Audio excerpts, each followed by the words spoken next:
Bonjour Axel. Bonjour Virginie, comment vas-tu?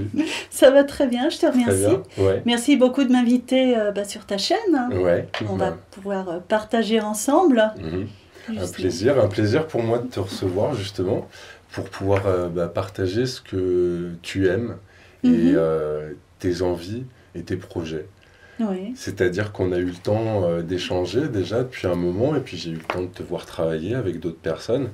Et ce que j'ai retenu principalement, c'est le fait que pour toi, on est à une époque très importante du fait Mhm. qu'on n'ait plus vraiment le choix pour faire Oui. évoluer les choses, pour être ensemble, pour être en synergie. C'est ce qui compte le plus pour moi au niveau de ce que je fais avec vous tous. Mhm. Et donc toi, quelle est ta manière de le mettre en forme, de concrètement agir dans la matière, comme on le disait tout à l'heure, par rapport à tout ça, par rapport à cette époque de changement, cette évolution qui est en train d'arriver?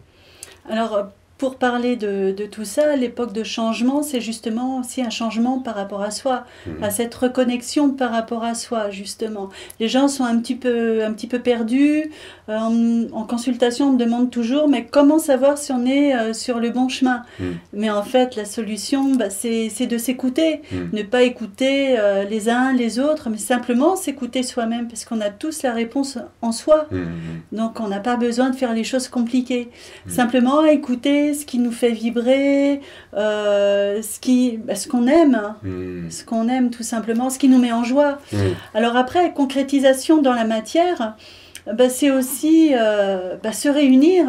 Toutes les personnes, on pense tellement qu'on est seul, mais on n'est Mhm. jamais seul. On Mhm. n'est pas seul, c'est un leurre. C'est clair. Simplement se reconnecter ou se connecter avec d'autres personnes Mhm. pour échanger, partager les mêmes idées. Et c'est comme ça qu'on peut faire avancer les choses aussi. Tout à Et fait. puis en plus, ça génère beaucoup plus d'énergie. Mhm. Donc plus on est nombreux, plus on génère d'énergie. Et moi, je vois comme des petites étincelles qui s'allument comme ça chez chaque personne. Mhm. Et puis les groupes, ça forme vraiment beaucoup plus d'énergie. Mhm. Donc, et c'est ça qui va amorcer tout ce changement dont on parle tellement. Tout à fait. Et ce que je retiens de ce que tu viens de me dire et que tu as souvent exprimé sous mes yeux, c'est de savoir se poser pour moi la question d'or. Une question que j'ai toujours aimé poser telle qu'elle, c'est qu'est-ce qui nous fait réellement vibrer? C'est pas qu'est-ce qu'on aime faire dans la vie, c'est qu'est-ce qui nous fait vibrer. Et tu l'as verbalisé comme ça dans notre échange hors micro, et tu viens de le reverbaliser comme ça. Quelle est cette importance donc de la vibration finalement dans le magnétisme, du fait que... Bah, la vibration, de toute manière, c'est la vie. Mhm. En effet, tout est vibration. Une musique est une vibration, la voix est Mhm. une vibration, Mhm. une pensée est une vibration aussi. Mhm. Donc, ce qui nous fait vibrer, bah, chez chaque personne, ça peut se manifester d'une manière différente, Mhm. selon ses propres aspirations. Donc, pour certains, ça va être la musique, Mhm. pour d'autres, ça va être la peinture, la créativité, ça peut être le partage, ça peut être Mhm. plein de choses. Chacun a son propre mode de fonctionnement. Mhm. Donc, C'est trouver notre chemin en fait et de se reconnecter à lui quoi en fait, ah c'est mais ça. oui, oui, Mhm. oui, se reconnecter à son âme. Mhm. En fait, se découvrir, pas en tant que personnalité Mhm. qu'on incarne, mais reconnaître l'âme qu'on est à l'intérieur de Mhm. Mhm. soi. Et quand on se reconnecte à cette âme-là, ben, on vibre bien plus et là on remplit vraiment pleinement sa mission. Et Parce on est que complètement transformé. Hein. Parce que pour toi, en fait, on pourrait dire, et on est d'accord, on est en train de se déconnecter petit à petit de ce qu'on est en tant qu'être Oui, humain. De plus en plus dans les de plus valeurs, en dans les plus. principes. Ah ouais, On parlait un complètement. petit peu de notre manière d'accompagner les nouvelles générations, pas forcément les élever, mais comment est-ce qu'on les accompagne, ce qu'on transmet, tout ça, c'est très important C'est pour... très important. Bah, déjà, tout ce qui nous fait du bien, la Hum, nature, hum, serait-ce que ça. La nature, protéger la nature. hum, Moi, je sais que mes enfants, je leur fais sentir de la menthe, du romarin, hum, euh, faire attention, ne pas faire du mal, ne pas casser les branches des arbres hum, pour s'amuser, hum, ne pas jeter un papier comme ça dans la nature pensant que ça va se résorber. hum. Non, non, il y a toutes ces valeurs-là, justement. Voilà. Et puis aussi peut-être faire très attention évidemment à tout ce qui est sorte de pollution, Ouais. hein, Sonore, sonore, ouais. Hum, environnementale, hum, essayer de baigner dans un environnement sain. Voilà. Après, évidemment, il y a les jeux, il y a la télé, il y a tout ça. Mais alors, comment faire cette part de reconnexion là avec la nature et entre nous, entre êtres humains, dans le groupe, dans les communications entre nous, où est-ce qu'on en est et comment est-ce qu'on peut faire avancer cette synergie encore plus avec toutes les bonnes idées finalement? Justement, en se réunissant, en partageant, en osant poser des questions. Il n'y a pas de questions idiotes, de toute manière. On ne connaît pas tous la vérité non plus, mais chacun peut apporter sa petite pierre à l'édifice pour faire avancer un petit peu les choses. Et puis surtout, les ressentis. On a tous des ressentis. Donc, comme je le disais, quand on se reconnecte à soi, on a des nouveaux ressentis, des nouvelles perceptions qui se mettent en place. Et du coup, on s'aperçoit que d'autres personnes ont les mêmes et ressentent la même chose. Donc, ça valide aussi un petit peu tout ce que tu vis et tout ce que tu ressens. Donc, c'est un peu se réapproprier quelque chose qui nous a été enlevé, dont on s'est privé ou qu'on a oublié. Qu'on a mis de côté. Mais quand je disais enlever, c'est parce que j'allais en arriver à un petit peu ce qu'on voyait par rapport aux égrégores des masses, en fait. Des masses quand elles sont dans des concerts, quand elles sont comme en début de l'été, pour tous ceux qui ont fait la fête le 15 juillet, ont bien pu voir ce que ça représentait, avec ses avantages et ses inconvénients, de la foule, des masses, mais aussi pareil pour un concert, pour la mort d'un grand chanteur. Je te prendrai l'exemple de notre grand chanteur français qui est mort l'année dernière. Est-ce qu'il n'y a pas là quelque chose aussi où on est trop peu conscient de l'importance du groupe ensemble, à penser ensemble, et à l'inverse, on pourrait construire beaucoup plus de choses positives si on était autant dans la rue que le 15 juillet pour faire avancer les droits sociaux. Mais oui, mais complètement, complètement. Après, tout dépend des valeurs qu'on veut défendre, bien entendu. C'est sûr que moi, je serais plus militante pour protéger la nature, les animaux, que d'aller sur d'autres manifestations qui n'apportent rien de plus en fait.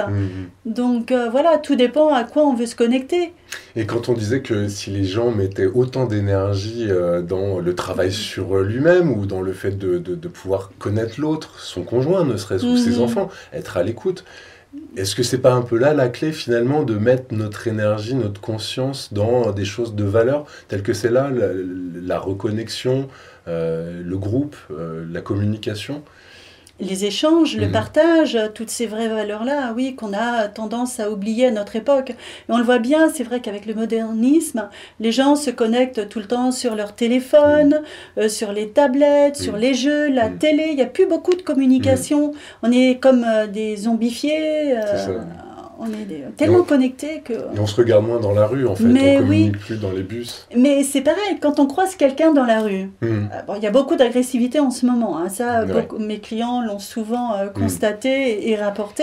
Moi aussi, je l'ai déjà vu. Mais quand on croise une personne dans la rue, mais un simple sourire, mais ça apporte déjà une énergie de joie. Tout à fait. Et quand ça arrive, quand je croise une personne et qu'on se sourit, mais on se sent bien. Donc voilà, souriez-vous. Dites-vous bonjour, Dites-vous bonjour, souriez.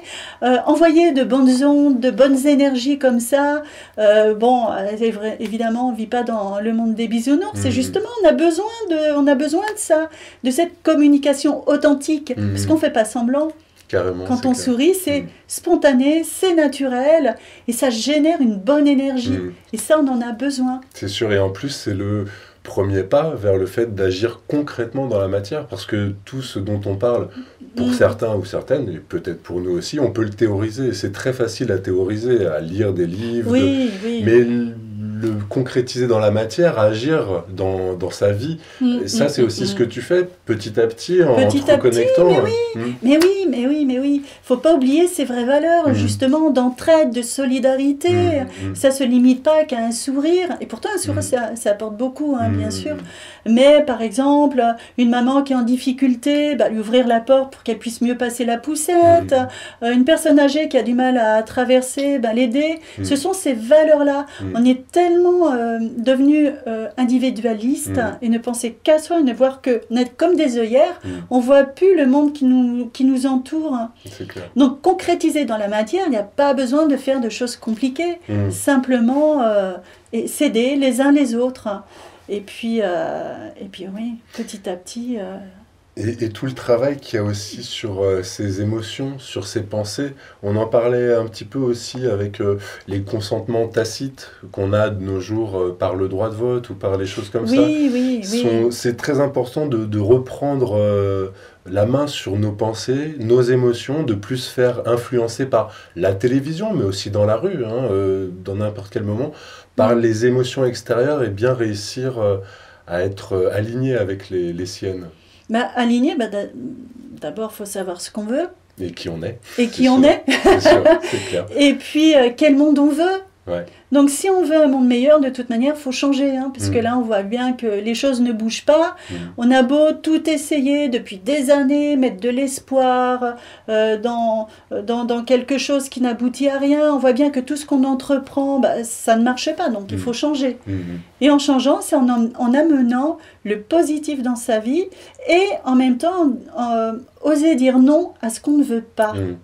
C'est ça qui est important. Ne plus subir ou arrêter de dire je subis, mais faire quelque chose de concret justement pour changer notre monde. Il n'y a que comme ça qu'on peut réussir à changer. Oui, parce que c'est ce que tu disais tout à l'heure avec le fait que l'énergie, moi je le formule comme tel, ordonne la matière. C'est l'énergie nous permet d'avoir une action concrète sur elle. Et donc finalement nos pensées, c'est nos pensées qui sont énergie, nos émotions à la base. Donc si on veut changer le monde, il faut commencer par le changer en nous-mêmes oui, à la base. Oui, il ne faut pas attendre le changement de l'extérieur, il ne changera jamais. Si on change de l'intérieur, ce qui émane de nous déjà est complètement différent. Donc forcément, de par ce qu'on a généré, on fait changer les autres aussi. Donc on attire à soi les personnes avec lesquelles on rentre en résonance et petit à petit comme ça fait boule de neige. On va contaminer le monde de joie, de lumière et pour un monde meilleur. Ça semble un peu utopique ce que je dis, mais il y a tellement on vit tellement dans un monde gris, terne, où il n'y a pas vraiment de positif, que mettre un peu de positif, ça paraît être rien, mais ça fait du bien. Et puis tu sais, pour moi, l'utopie, en fait, j'ai toujours dit que c'est juste une idée qui a l'air utopique aujourd'hui, mais qui sera la réalité demain. Oui. Il n'y a pas d'inventeur qui n'a pas été utopiste. Oui. Et dans ces cas-là, quel est, toi, ton moyen de retrouver cette connexion? Explique-nous quel a été ton cheminement et maintenant tes décisions pour agir concrètement dans la matière au jour le jour, tes projets pour ça aussi. Alors, ce que je fais, c'est que pour me reconnecter à moi-même, pour me faire du bien, je vais dans la nature, ça y a pas à dire. J'aime bien par moments rester seule, justement seule en moi-même. Parce que ça me fait du bien de ne plus entendre de bruit parasite. On entend toujours un fond de télé, de radio, des bruits. Mais dans la nature, c'est les bruits de la nature. Et ça me fait vraiment du bien. Et du coup, c'est une sorte de méditation qui se met en place, dans laquelle je baigne et qui me reconnecte à moi-même. Et qui me ressource. Carrément, en même temps, parce qu'on en a besoin. Ça, c'est pour... S'enlever un peu le plus possible de toutes ces ondes, si on peut. Mais oui, être dans la nature. Alors c'est pour ceux qui ont la chance d'être dans la nature. Et hélas, on a une grande partie de notre population qui se trouve dans les grandes villes, qui a très peu accès à la nature. Comment pouvoir, alors peut-être en repassant par ce qu'il y a de plus naturel dans la ville, c'est-à-dire l'être humain lui-même, il y a plus d'êtres humains que d'arbres. Donc on pourrait dire, est-ce que ce serait l'un des meilleurs moyens quand on n'est pas proche de la nature pour se reconnecter, d'essayer d'aller se reconnecter vers l'autre aussi? Alors, aller se reconnecter vers l'autre, oui, bien sûr. Partager, voir communiquer, voir d'autres personnes. Mais pour se reconnecter à soi-même, rien ne vaut la méditation dans ce cas-là. Évidemment, si on n'a pas la forêt, tout ça. Il y a différentes manières de méditer en plus. Quand on se promène, on ne pense à rien, on médite. C'est une forme de méditation. C'est une forme de méditation. Alors, je vais en faire rire plus d'un, mais faire le ménage, c'est une forme de méditation. On ne pense pas quand on fait le ménage. Mais pour le feng shui, en tout cas, c'est forcément quelque chose où on réharmonise, où on est dans une démarche énergétique qui est très importante de remettre de l'harmonie. Et on dit souvent faire les choses avec plaisir et avec cœur, que ce soit le ménage, la vaisselle ou la cuisine, on doit se comporter en cuisine comme en amour, de la même manière, avec cœur. En fait, il faut tout faire avec le cœur. C'est exact. Il faut tout faire avec le cœur. C'est clair. Et quand on fait les choses avec le cœur, on vibre bien plus. Donc, si tout le monde pouvait faire tout ce qu'on a à faire dans une journée ou dans une vie avec le cœur, mais le changement vibratoire, il serait énorme. Alors, il serait énorme. Alors, comment l'initier? Comment est-ce qu'on pourrait... demain, par exemple, et je sais qu'il y a certaines personnes autour de toi qui ont de bonnes idées, qui ont envie de faire changer les choses, quelles seraient les premières approches pour nos auditeurs, pour aussi les gens qui pourront nous écouter par la suite? Quelles seraient les approches les plus efficaces dès demain, ensemble, pour faire avancer les choses? Je dirais, comme je l'ai dit tout à l'heure, se réunir pour oser parler, oser dire ce qui ne va pas, comme ce qui pourrait aller mieux, apporter des réponses pour avoir des résultats. Livrer plus son cœur, alors peut-être parler plus avec le cœur, parler plus de soi-même, parler plus, aller plus vers l'autre en se mettant à nu aussi. Mais, oui, en se mettant à nu, et puis dire ce qu'on ressent. Surtout dire ce qu'on ressent. On ne va pas forcément parler de notre vie privée, mais dire les sensations qu'on a par rapport au monde dans lequel on vit, tout simplement. Donner des petites astuces pour aller mieux. Voilà, il peut y avoir des petites démarches comme ça d'entraide pour aider les gens à se sentir mieux et à se reconnecter. Et toi, on peut en parler, tu fais des soins aussi, tu as cette approche-là. Comment est-ce que tu pourrais nous en parler par toi-même, justement, par rapport à ça? Est-ce que tu apportes aux gens au niveau des... Alors, c'est vrai que je fais du magnétisme. Il y a beaucoup de stress en ce moment, de blocage, de cristallisation émotionnelle. Donc, il faut que les gens arrivent à retrouver une certaine paix en eux. Donc, mais en même temps, on ne peut pas retrouver la paix comme ça. Quoique ça peut se faire. Hein. Mais généralement, le mental, il bloque un peu. Voilà. Donc, simplement, oui, faire ce qui nous fait du bien. Ça peut être un loisir créatif, ça peut être faire les choses qui nous font vibrer. Ça nous aide à passer des caps difficiles. On parlait de la musique tout à l'heure, mais c'est vrai que la musique, ça nous change d'état. Tout à fait. Complètement, sur l'instant, et c'est immédiat. On n'a pas toujours la démarche d'écouter de la musique, mais la musique, quand on ne va pas bien, mettez votre musique préférée, vous allez voir, ça va complètement changer. C'est clair. Vous allez retrouver le moral. Donc, il y a toutes ces petites reconnexions, ces petites astuces aussi pour aller mieux. Et donc sans doute c'est aussi quelque chose qui t'est venu assez tôt, cette sensibilité au monde qui t'entoure, aux énergies, à ce que tu voyais. Comment est-ce que tu as réussi à y faire face déjà et à t'en servir en tant qu'outil finalement? Je suis sûr qu'il y a plein de gens qui nous regarderont et qui seront dans ce même cas et qui ont besoin de s'en servir en tant qu'outil, dis-nous. Alors c'est vrai que depuis toute petite, je baigne dans cet environnement énergétique que je ressens, que ça soit au niveau des objets, au niveau d'une pièce, des maisons, des gens aussi. J'ai vécu dans cet environnement-là. Et c'est vrai que je pensais que c'était normal en fait. Je pensais pas que... je pensais que tout le monde ressentait ça. Et en grandissant, je me suis aperçue que non, pas du tout. Donc je me suis un petit peu plus ou moins cachée, j'ai pas osé parler de cette capacité de ressentir. Et j'ai vécu comme ça. Et puis ça s'est développé. Un jour, j'ai eu la plante des mains et des pieds qui se sont mis à chauffer. Et j'ai eu une énergie folle. Je me souviens, je suis restée 3 jours et 3 nuits sans dormir, avec une pêche, mais pas une pêche nerveuse. C'était vraiment... j'étais en forme. Et à partir de là, j'ai senti intuitivement qu'en posant mes mains au-dessus de la personne, sans même la toucher, mes mains détectaient des aspérités énergétiques.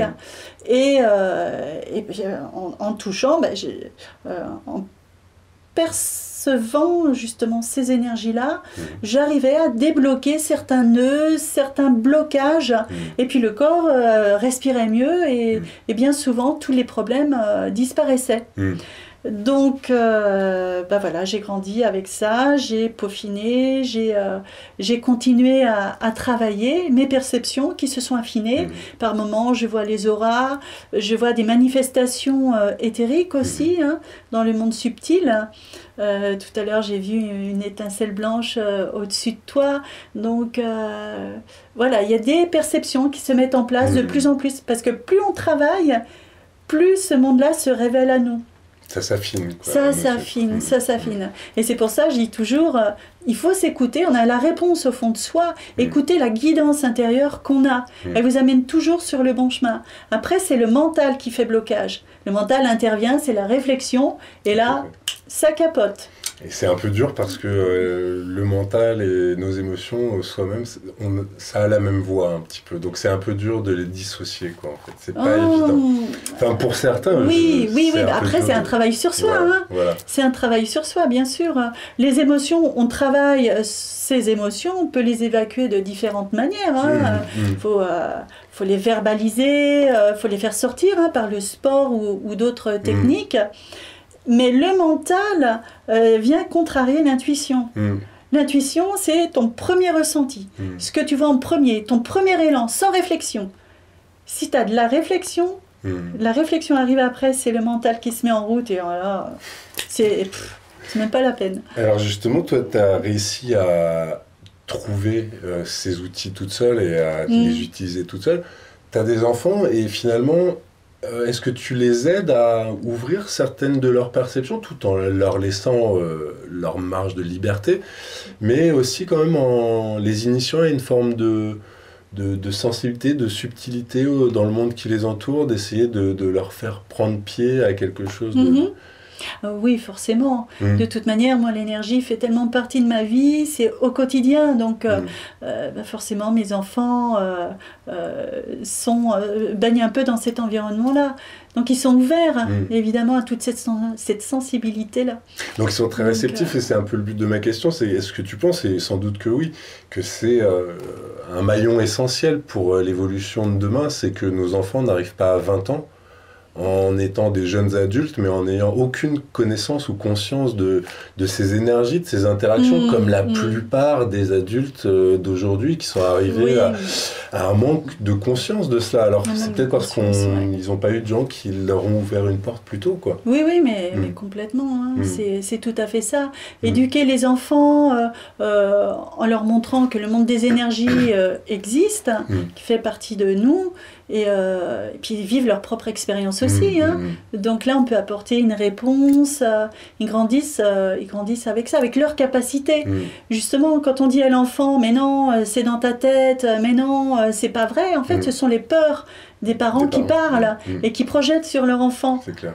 Mais l'enfant, il sait ce qu'il a vécu, bien entendu. Donc, moi, j'ai jamais dit à mes enfants, mais non, c'est dans ta tête ou quoi que ce soit. J'ai essayé d'accompagner le mieux possible, selon l'âge qu'ils ont, pour pas qu'ils se coupent de cette partie-là.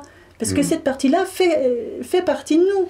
Oui, puis on peut dire qu'ils l'ont déjà presque un peu plus que nous, étant proches de l'enfance, d'une forme, et que c'est très important à nous, parents ou adultes en général, de préserver cette part-là et de l'amplifier, quoi. Oui. Il faut cultiver ça, justement.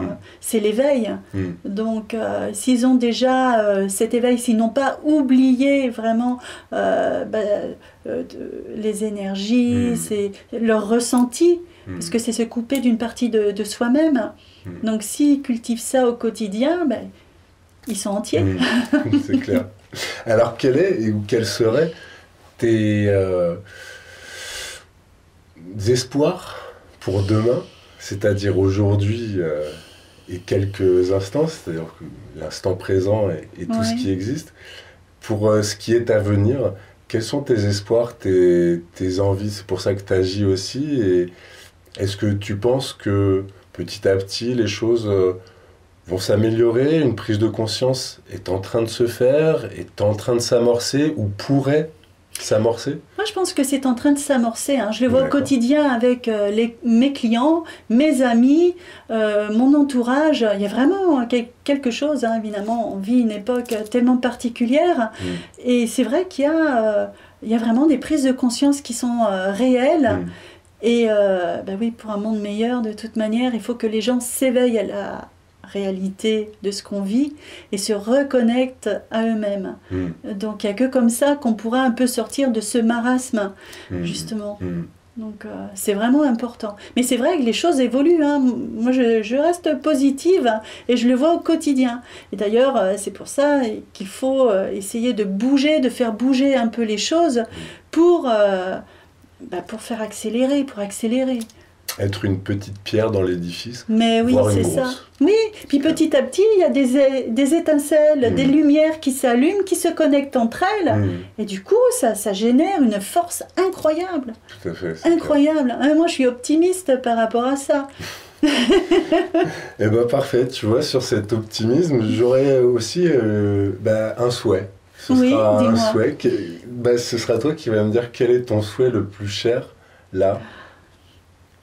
Mon souhait le plus cher, c'est que le monde retrouve sa liberté. Super. Voilà, tout simplement la délivrance du monde de l'ombre, en général, sous toutes ses formes, et que la lumière soit, j'ai envie de dire.